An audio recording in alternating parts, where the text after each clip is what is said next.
नमस्कार, उज्जैन टीवी के सभी दर्शकों का स्वागत है। आइए सबसे पहले नजर डालते हैं आज की सुर्खियों पर। दशहरा मैदान बीएसएनएल कार्यालय पर सांसद ने किया लोकार्पण ग्राहक सेवा केंद्र और आधार कार्ड केंद्र का।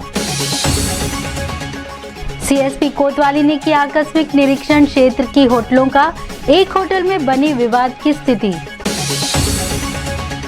नानाखेड़ा क्षेत्र में स्कूल से लौटी नाबालिग लड़की को 2 युवकों ने मारी ब्लेड, 6 महीने से कर रहे थे परेशान। फ्रीगंज क्षेत्र स्थित मोहन मैंशन के नवनिर्माण ने इर्द गिर्द स्थित गुमटी संचालकों को किया चिंतित। और नवरात्रि के दौरान माता मंदिरों पर विद्युत सज्जा बनी आकर्षण का केंद्र, अपलक निहार रहे शहरवासी। दशहरा मैदान स्थित बीएसएनएल कार्यालय पर आधार केंद्र का और ग्राहक सेवा केंद्र का शुभारंभ किया सांसद ने। इंटरनेट कनेक्शन भी रहेंगे उपलब्ध। बीएसएनएल अर्थात भारत संचार निगम लिमिटेड ने उपभोक्ताओं की सुविधा के लिए दशहरा मैदान स्थित कार्यालय में ग्राहक सेवा केंद्र की शुरुआत की। केंद्र का उद्घाटन सांसद अनिल फिरोजिया ने किया। इस ग्राहक सेवा केंद्र में नवीन लैंडलाइन, ब्रॉडबैंड, एफटीटीएच संयोजन की बुकिंग और संचार सुविधाओं के बिल जमा कराने के साथ साथ आधार कार्ड की सुविधा सुबह 10 से शाम 4 बजे तक दी जाएगी। ग्राहक सेवा केंद्र बीएसएनएल के अधिकृत फ्रेंचाइजी एमआर मध्य प्रदेश द्वारा संचालित किया जाएगा। एक वाहन बीएसएनएल आपके द्वार के माध्यम से बीएसएनएल के उत्पादों का प्रचार प्रसार शहर के लोगों के बीच करेगा। बीएसएनएल ने 3-4 माह में भारत फाइबर, एयर फाइबर का विस्तार किया है। इसमें फाइबर कनेक्शन उपलब्ध करवाए जा रहे हैं। इस संबंध में जानकारी देते हुए सांसद अनिल फिरोजिया ने बताया, आज भारत संचार निगम लिमिटेड के द्वारा उज्जैन में पहला ग्राहक सेवा केंद्र और आधार कार्ड की सुविधा केंद्र जनता के लिए लोकार्पित की गई है।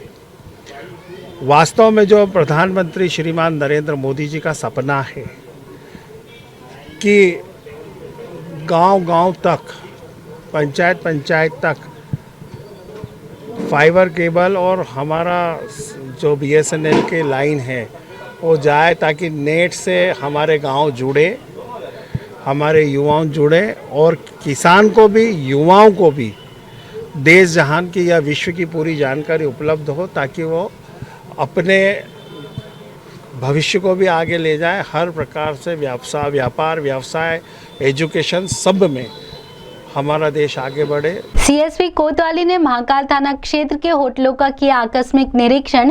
कई रेस्ट हाउसों में अनियमितता मिली, एक रेस्ट हाउस में बनी विवाद की स्थिति। विगत दिनों महाकाल थाना क्षेत्र में एक युवती की संदिग्ध अवस्था में हुई मृत्यु के पश्चात पुलिस महकमा सतर्कता बरत रहा है।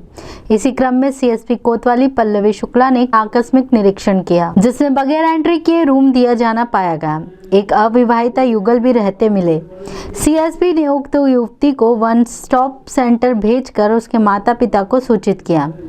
कार्यवाही की जानकारी देते हुए सीएसपी पल्लवी शुक्ला ने बताया, वरिष्ठ अधिकारियों के निर्देशन में लगातार गुंडा अभियान में चेकिंग और हिस्ट्री शीटर, निगरानी बदमाश, होटल चेकिंग जारी है। इसी में आज हमारे द्वारा दयाल गेस्ट हाउस पर रेड की गई है, जिसमें रजिस्टर पर चेकिंग के दौरान दयाल गेस्ट हाउस के संचालक द्वारा कई अनियमितता पाई गई हैं, जैसे कि उनके द्वारा प्रॉपर आईडीज़ न प्रॉपर एंट्रीज की जा रही है।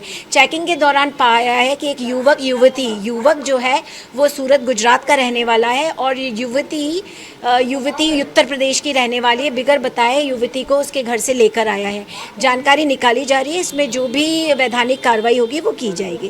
कांग्रेस के एक पदाधिकारी के होटल की चेकिंग के दौरान पुलिस उस कमरे में पहुंची जहां कांग्रेस के नेता खुद सो रहे थे। गौरतलब है कि युवा नेता ने पुलिस कर्मियों को वहां से जाने की हिदायत दे दी, जिससे मामला गर्मा गया। सीएसपी ने युवा नेता को वस्तु स्थिति से अवगत कराया। इस तरह विवाद शांत हो गया।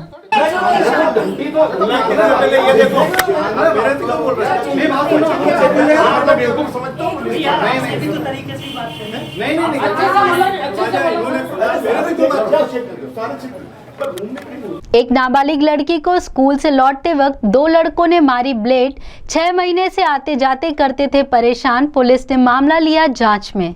एक नाबालिग लड़की के घर पर आने के बाद उसकी मां ने लड़की की कलाई पर जख्म देखे तो अपनी बेटी से जानकारी ली। लड़की ने बताया कि नानाखेड़ा क्षेत्र में 2 लड़के अनुराग और प्रेम ने उसकी कलाई पर ब्लेड के 25-30 वार किए। उसने मां को बताया कि यह लड़के उसे पिछले 6 महीने से आते जाते परेशान करते हैं। इतना ही नहीं, उसे उठा ले जाने की धौंस देते हैं। लड़की ने पुलिस को भी बताया कि उक्त लड़के आपराधिक प्रवृत्ति के हैं। मैं ना स्कूल से आ रही थी, इधर से मैं गई थी ना, जब एक अनुराग नाम का लड़का और एक प्रेम नाम का लड़का था, तो उसने मेरे हाथ प्लेट मारती, बोला आई लव यू, मैं कब से शादी करना है मिल जा। और बहुत दिन काफ़ी टाइम से परेशान कर रहा है वो, 6 महीने हो गए। एंड उसके थ्रू बहुत सारे लड़कों को उसने नंबर बांट दिया, पता नहीं अलग अलग लड़कों को रोज लेके आता था बाइक से। एंड मेरा जाना आना सब कुछ बंद करवा दिया, बाहर भी नहीं निकल पाती हूँ। कहाँ पे घटनाक्रम हुआ और कब हुआ था? ये नानाखेड़ा के बाईपास से महाकाल मंदिर के उधर से मैं आ रही थी, नानाखेड़ा के उधर, तो बाईपास से अपन पुल उतर के आते, जब वहाँ पर था, जब साइकिल स्लिप होती वो चौराहे के आगे। लड़की की मां ने भी मामले की जानकारी देते हुए बताया, ये लड़की नहाने गई, जब मैंने इसका हाथ देखा तो इसने बताया कि मम्मी मेरे को ऐसी बिलेट मारी है इसने, और ये ऐसे ऐसे परेशान करता है मेरे को, और इसने मेरे को बताया नहीं बच्ची ने, और मैंने देखा जब मैं इसको थाने लेके आई।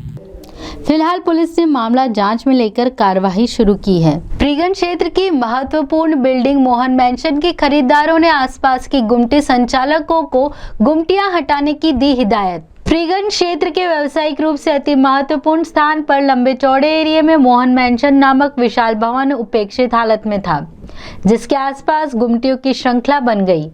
अब इस बिल्डिंग का सौदा होने के साथ ही इसके डिसमेंटल होने और नवनिर्माण की चर्चा शुरू हो गई। साथ ही क्रेताओं ने गुमटी संचालकों को गुमटियां हटाने की हिदायतें दी है। फलतः इन गुमटी वालों के समक्ष रोजगार का संकट खड़ा हो गया है। नगर के माता मंदिरों में हो रही है आकर्षक विद्युत सज्जा, दर्शनार्थियों की उमड़ रही है भीड़। शहर के प्रमुख माता मंदिर इन दिनों आकर्षण का केंद्र बने हुए हैं। श्रद्धालु नागरिक गोपाल मंदिर, डाबरी पीठा की सती माता, मां छत्रेश्वरी चामुंडा माता और बिजासन माता मंदिर जा रहे हैं, जहां रात्रि में होने वाली कलात्मक विद्युत सज्जा आकर्षण का केंद्र बनी हुई हैं। नगर के प्राचीनतम गढ़ कालिका मंदिर पर भी श्रद्धालु जन पहुंचकर माता के दर्शन कर रहे हैं। बंगाली कॉलोनी में बंगाली समाज नव दुर्गोत्सव बनाता है बंगाली रीति रिवाज से। 108 कमल के फूलों से की जाती है माता की आराधना। यह तो सर्वज्ञात है कि बंगालियों का अपनी संस्कृति, साहित्य और संगीत से विशेष लगाव होता है।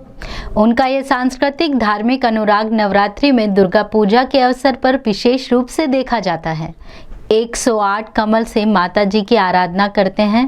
जिस प्रतिमा की पूजा की जाती है वह गंगा की मिट्टी तथा गणिका निवास की मिट्टी से निर्मित होती है। इस आशय की जानकारी देते हुए मूर्तिकार ऋषिकेश तथा बंगाली समाज के अध्यक्ष आशीन दास बताते हैं, और राम जी रावण के वध करने के लिए उसी टाइम अकाली पूजा चालू करा था, तो इसके लिए वो अकाल वर्धन पूजा बोलते हैं। इसी टाइम का आश्विन मास में जो पूजा होता है अकाल वर्धन बोलते हैं। तो रावण के वध करने के लिए 108 कमल लगते, तो 108 कमल लेके पूजा चालू करा था। तो पूजा का टाइम देख गिनती कर रहा है, बार बार गिनती कर रहा है, 107 मिला, 7 कमल मिला, 1 नहीं मिला। तो माता जी वो तो शिव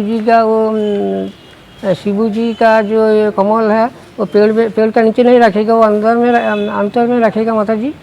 तो इसके लिए बार बार राम जी एक कमल के लिए उसको आँख धनुक दिए, धनुक उछल दिया, आँख उखड़ाते। इसी टाइम माता जी उसका हाथ पकड़ लिया, बोले एक फूल ठीक है, 108 ठीक है, एक फूल मेरे अंदर में रखा है, वो शिव जी का फूल मेरे पेड़ के नीचे नहीं रखेगा। तो 108 मिल गया, पूजा चालू करेगा। खुद रावण ही वहाँ पंडित जी था उसका। हमारे यहाँ पे माता जी पूजन का 41वां साल निरंतर ये है, और यहाँ की विशेषता है कि यहाँ पे जो मूर्ति बनाई जाती है ये गंगा की मिट्टी होती है। और इस मिट्टी की एक विशेषता और होती है कि इसमें एक प्रकार जो वेश्या के घर की मिट्टी होती है वो उसी से ये मूर्तियाँ बनाई जाती है। और हमारे यहाँ पे सृष्टि से पूजा आरंभ होता है और दशहरा तक पूजा चलता है। कितने दिवस में? हमारे यहाँ पे 5 दिन का कार्यक्रम होता है। क्या रहता है इसमें? 5 दिन में हमारे यहाँ पे सृष्टि से बिठाते हैं, सृष्टि में घट स्थापना होती है, जिसमें हमारे इसमें 108 कमल का फूल भी कंपलसरी होता है। और सप्तमी अष्टमी, और अष्टमी में हमारे यहाँ पे मेन जो पूजा का एक स्रोत माना जाता है वो मेन रहता है हमारा अष्टमी और नवमी। कोतवाली एवं खाराकुआं थाना क्षेत्र के नगर सुरक्षा समिति के सदस्यों को दी गई लॉ एंड ऑर्डर की ट्रेनिंग। नगर सुरक्षा समिति सदस्यों को आज क्षीरसागर स्थित महाराष्ट्रीयन समाज की धर्मशाला में ट्रेनिंग हेतु आमंत्रित किया गया था, जहां पर लॉ एंड ऑर्डर की स्थिति में उन्हें पुलिस के साथ किस प्रकार से कार्य करना है और कितनी जल्द रिस्पांस देना है, इन्फॉर्मेशन किस प्रकार से प्राप्त करना है, पुलिस के साथ कोऑर्डिनेट किस तरह से करना है, यह सीएसपी एवं थाना प्रभारियों द्वारा बताया गया। सीएसपी पल्लवी शुक्ला ने कहा कि पिछले कई समय से नगर सुरक्षा समिति के सदस्य काफ़ी सक्रिय हैं एवं इनकी कई बड़े त्योहारों में खासी भूमिका रहती है। इसी के चलते नवदुर्गा एवं दीपावली पर्व सहित दशहरा पर्व को देखते हुए नगर सुरक्षा समिति के सदस्यों को वरिष्ठ अधिकारियों के निर्देश पर ट्रेनिंग दी गई है, जहां गरबा पांडाल एवं शहर के विभिन्न स्थानों पर उन्हें तैनात किया जाएगा, जिससे लॉ एंड ऑर्डर की स्थिति को मजबूती मिलेगी। इस बाबत सीएसपी पल्लवी शुक्ला ने बताया, वरिष्ठ अधिकारियों के निर्देशन पे एक ट्रेनिंग कोतवाली सब डिवीज़न में ऑर्गेनाइज की जा रही है, जिसमें कोतवाली थाना क्षेत्र और खाराकुआ क्षेत्र के टीआई साहिबान द्वारा नगर सुरक्षा समिति के लोगों को बुलाया गया है। कई विगत वर्षों से देखा जा रहा है कि नगर सुरक्षा समिति, ग्राम सुरक्षा समिति के लोग बहुत एक्टिव पार्टिसिपेशन देते हैं हर ही लॉ एंड ऑर्डर ड्यूटी में। आज इनके लिए एक ट्रेनिंग ऑर्गेनाइज की जा रही है, जिसमें हम बताएंगे कि रिस्पॉन्स कभी भी कोई क्राइम होगा या कुछ भी इन्फॉर्मेशन मिलती है तो रिस्पांस कैसा होना चाहिए, उन्हें किस तरह से पुलिस के साथ कोऑर्डिनेट करके चलना है।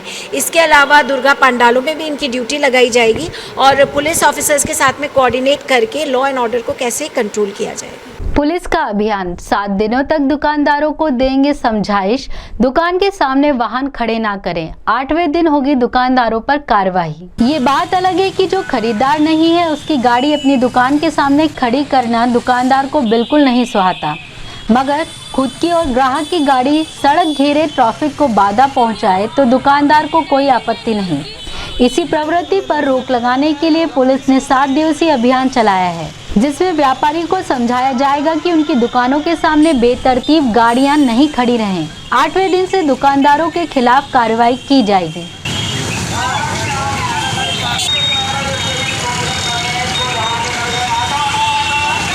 लगातार कार्रवाई चलती रहेगी। अभी 7 दिन तक कोई कार्रवाई नहीं करेंगे, 7 दिन तक सिर्फ समझाइश दी जाएगी। 7 दिन के बाद में इन पे चालानी कार्रवाई। 84 महादेव यात्रा में आज कीजिए श्री अरणेश्वर महादेव के दर्शन और जानिए उनकी गाथा, जो शिप्रा तट रामघाट पर स्थित होकर इस श्रृंखला में अपना 76वां स्थान रखते हैं।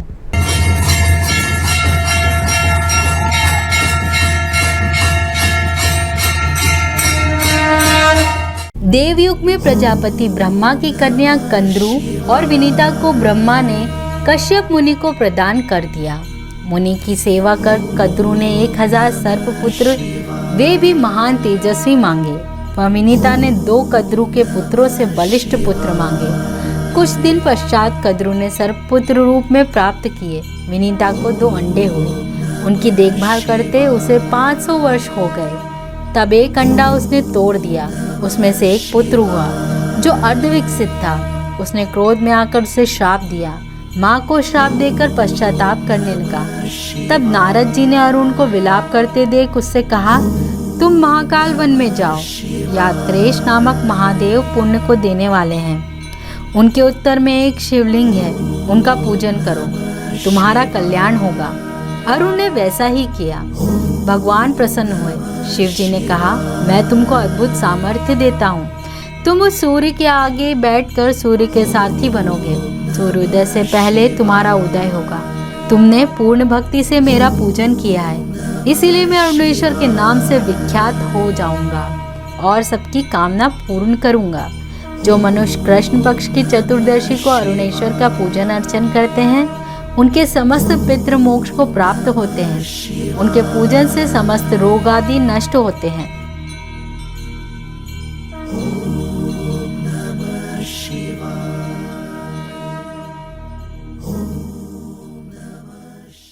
आइए अब एक नजर डालते हैं वेधशाला से प्राप्त मौसम के आंकड़ों पर।